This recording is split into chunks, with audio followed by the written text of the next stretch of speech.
तुमच्या वाहनाला 15 वर्ष पूर्ण झालेत, होणार आहेत, अशी आहे प्रोसेस.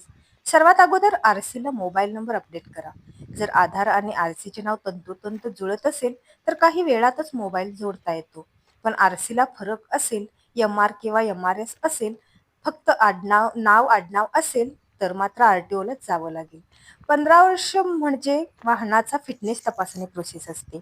फिटनेस म्हणजे वाहन तंदुरुस्त आहे का, त्याची तपासणी.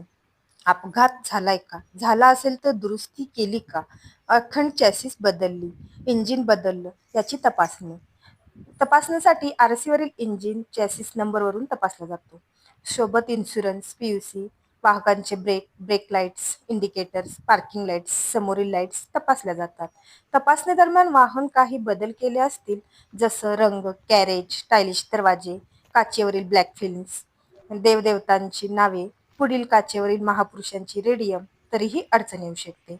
ऑनलाईन रिन्युअल ऑफ रजिस्ट्रेशन आणि पे युअर एन्व्हायरमेंटल टॅक्स भरून सर्व डॉक्युमेंट्स जसं Aadhaar, PAN card, photo, insurance, PUC आणि ओरिजिनल आरसी आपल्या वाहनासोबत त्या आरटीओला जाऊन इन्स्पेक्शन करून घ्यावं लागतं.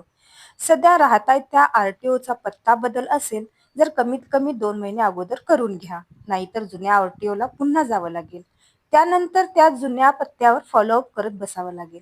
जरी ऑनलाईन वाहन 5 वर्ष वाढून आलं तरी विकताना ओरिजिनल आरसी लागेलच. जर आरटीओ वेगळा झाला असेल, बदली झाली असेल, तर सध्याच्या आरटीओकडून इन्स्पेक्शन ऑर्डर घेऊन सुद्धा पासिंग करता येते. मात्र जुन्या आरटीओला पेपर प्रोसेस करावे लागते. वाहनावर कर्ज असेल तर नवीन एनओसी जोडून बोजाही कमी करता येईल. जर आरसी हरवली असेल, तर मात्र 5 वर्ष रिन्युअल आणि डुप्लिकेट आरसी एकत्र करता येईल.